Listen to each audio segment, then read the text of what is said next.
തന്നോട് ഞാൻ എന്ത് ദ്രോഹാടോ ചെയ്തത്? എന്താ പൊട്ടുന്നാരെ? എന്തിനാ ഞങ്ങളോട് ചതി? തന്റെ ഈ ശരീരം ഞങ്ങളുടെ തറവാട്ടിലെ ചോറാ. നന്ദികേട് കാണിക്കരുത്. അപ്പൊട്ടുന്നാരെ കാര്യം എന്താന്ന് പറയൂ. തന്റെ മോളുടെ ജാതകം കള്ളജാതകല്ലേ? എന്താ മിണ്ടാത്തെ? നാക്കിറങ്ങിപ്പോയോ? അവള് ജനിച്ച നേരത്തെ ജാതകം എഴുതിച്ചില്ല. ഞങ്ങൾക്ക് ഇതിൽ വിശ്വാസം ഉണ്ടായിരുന്നില്ല.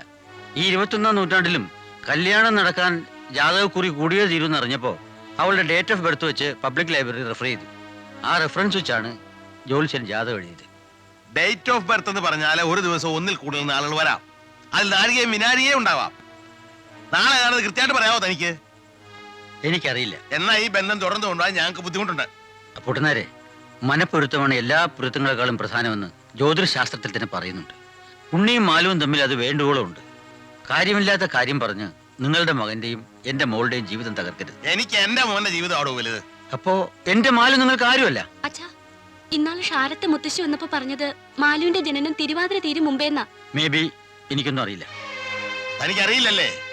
എന്നാ ഞാൻ അറിഞ്ഞോളാം.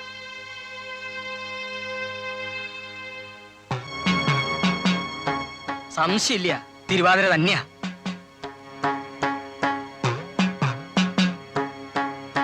എനിക്ക് നല്ല ഓർമ്മയുണ്ട്.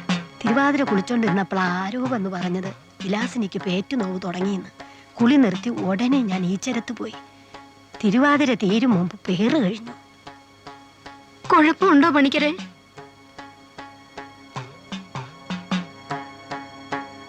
എന്താന്ന് വെച്ചാ പറയേ. തിരുവാതിര തിരുവോണത്തിന് വേദാണ് എന്നുവെച്ചാ അശുഭം. ഈ വിവാഹം എങ്ങനെ നടന്നു എന്നാ ഞാൻ അതിശയിക്കണേ. സ്ത്രീക്ക് അഷ്ടമത്തി ചൊവ്വ, പുരുഷൻ 9 കുജൻ. കൃഷ്ണ രക്ഷിക്കണേ.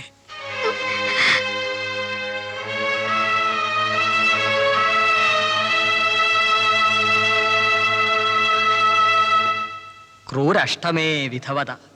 8-ൽ ചൊവ്വ നിന്നാൽ ഭർത്താവ് മരിക്കും. കുചേതു വിധവ ബാല്യേസ്ഥരാശിസ്ഥിതേ. അങ്ങനെ വന്നാലും വൈധവ്യം സംഭവിക്കും. സംഭവിക്കാണ്ട് തരമില്ല. ഇനി ഒന്നും നോക്കണ്ട പുട്ടനായരെ. ഉണ്ണിയുടെ രക്ഷയ്ക്ക് വേണ്ടത് എന്താന്ന് വെച്ചാ ചെയ്യുക.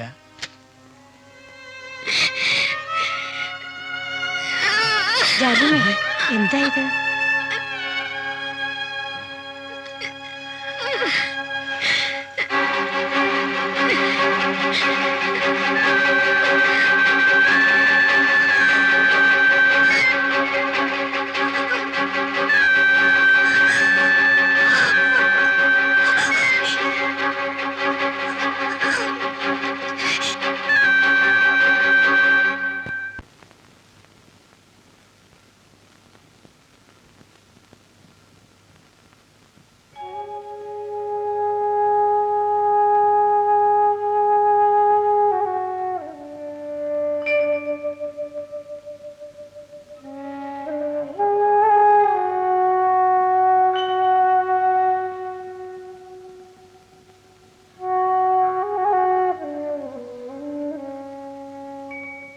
ഉണ്ണേട്ടൻ ഇതിലൊക്കെ ഇത്ര വലിയ വിശ്വാസം ഉണ്ടെന്ന് ഞാൻ അറിഞ്ഞില്ല. എങ്കിൽ ഞാനത് പറയില്ലായിരുന്നു. പറഞ്ഞാലും പറഞ്ഞില്ലെങ്കിലും അനുഭവിക്കാനുള്ള ഞാൻ അനുഭവിക്കണം. നേരത്തെ ആണെങ്കിൽ മരണം എനിക്കൊരു അനുഗ്രഹമായേനെ. ഇപ്പോ എനിക്ക് ജീവിക്കാൻ കൊതിയുണ്ട്. എന്ത് പ്രായശ്ചിത്തം വേണമെങ്കിലും ഞാൻ ചെയ്യാം. നോമ്പ് നോക്കണോ? തപസ്സിരിക്കണോ? എന്തു വേണം?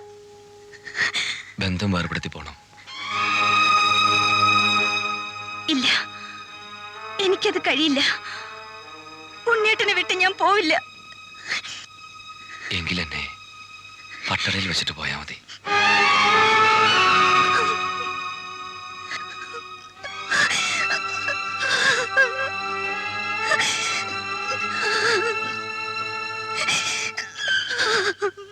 മതി കരഞ്ഞു കാണിച്ചത്.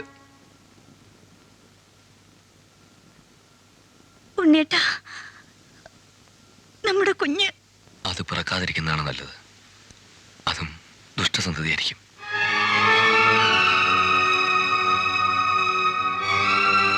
ഉണ്ണി,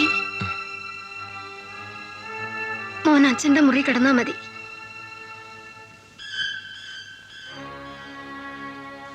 ചെല്ല്, അച്ഛൻ വിളിക്കുന്നുണ്ട്. ആ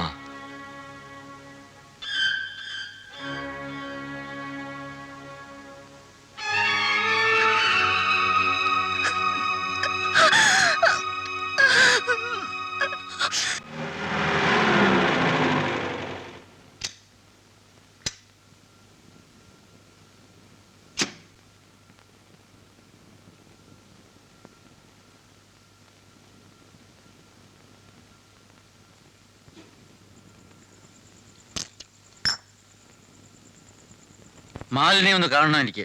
കണ്ടാ മാത്രം പോരാ, വിളിച്ചോണ്ട് പോയിക്കോ. ഈ ബന്ധം എത്രയും പെട്ടെന്ന് അവസാനിപ്പിക്കണം. എന്താ നിങ്ങൾ ഈ പറയുന്നേ? തോന്നുമ്പോ ഇട്ടെറിഞ്ഞിട്ട് പോകാനുള്ളതാണോ വിവാഹം? അവൾ ഓടിക്കയറി വന്നൊന്നുമല്ല, ആചാരപ്രകാരം നടത്തി തന്നെയാ. ആചാരപ്രകാരം തന്നെ ഒഴിപ്പിച്ചോ. അവൻ കെട്ടിയ താലി അവളുടെ കഴുത്തിൽ കിടക്കുന്ന ഓരോ നിമിഷവും എന്റെ മോന്റെ ജീവൻ അപകടത്തിലാ. മണ്ണാൻ കട്ടയാ. ഈ അന്ധവിശ്വാസത്തിന്റെ പേരിൽ എന്റെ കുഞ്ഞിന്റെ കണ്ണു നിറഞ്ഞാൽ സഹിക്കില്ല ഞാൻ. അപ്പൂട്ടനായിരുന്നല്ല. സാരമില്ല അച്ഛാ, ഒക്കെ ശരിയാവും. ശരിയാവണമെങ്കിൽ ആ കഴുത്തിൽ കിടക്കണ മിന്നു പൊട്ടിച്ച് നിന്നെ ഈ പടിക്ക് പുറത്തിറക്കണം. അത് എന്നെ കൊണ്ട് ചെയ്യിക്കാതിരിക്കണമെങ്കിൽ വിളിച്ചോണ്ട് പോയിക്കോ.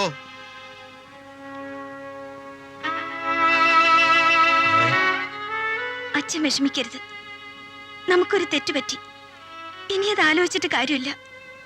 ഞാൻ പിടിച്ചു നിൽക്കും, അല്ലാതെ പറ്റില്ല. അറ്റ്ലീസ്റ്റ് എന്റെ കുഞ്ഞിന് അച്ഛനെന്ന് ചൂണ്ടിക്കാണിക്കാനെങ്കിലും ഒരാൾ വേണം. നിന്റെ ഏട്ടന്റെ എതിർപ്പ് വകവയ്ക്കാതെയാണ് ഞാനിത് നടത്തിയത്. അവൻ വരുമ്പോ നിങ്ങളുടെ ജീവിതം ചൂണ്ടിക്കാണിച്ച് എന്നെ ന്യായീകരിക്കാമെന്ന് ഞാൻ ആഗ്രഹിച്ചു. ഇനി അവനോട് ഞാൻ എന്ത് സമാധാനം പറയും? ഒന്നും മനഃപൂർവ്വം അല്ലല്ലോ. ഏട്ടന് മനസ്സിലാവും. ഒരപേക്ഷ എനിക്കുള്ളൂ. എന്നെ ഓർത്ത് അച്ഛൻ ദുഃഖിക്കരുത്. അച്ഛൻ പൊയ്ക്കോളൂ. ഈ അവസ്ഥയിൽ നീ ഇവിടെ എങ്ങനെ കഴിഞ്ഞുകൂടും? അതിനുള്ള കരുത്ത് നേടുകയാണ് ഞാൻ. എന്റെ കഴുത്തിൽ വീണുപോയി ഈ താലി. ഇത് നഷ്ടപ്പെടുന്ന അന്ന്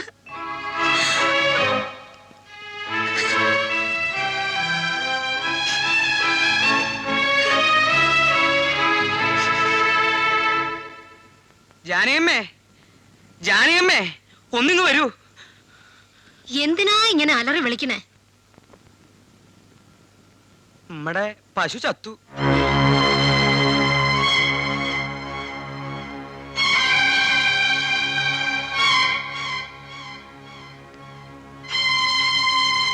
സർപ്പക്കാവിനടുത്ത് കെട്ടിയിരുന്നതാ.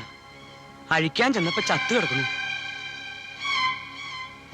എന്റെ ഈശ്വര, വല്ല പാമ്പും കടിച്ചതാവോ?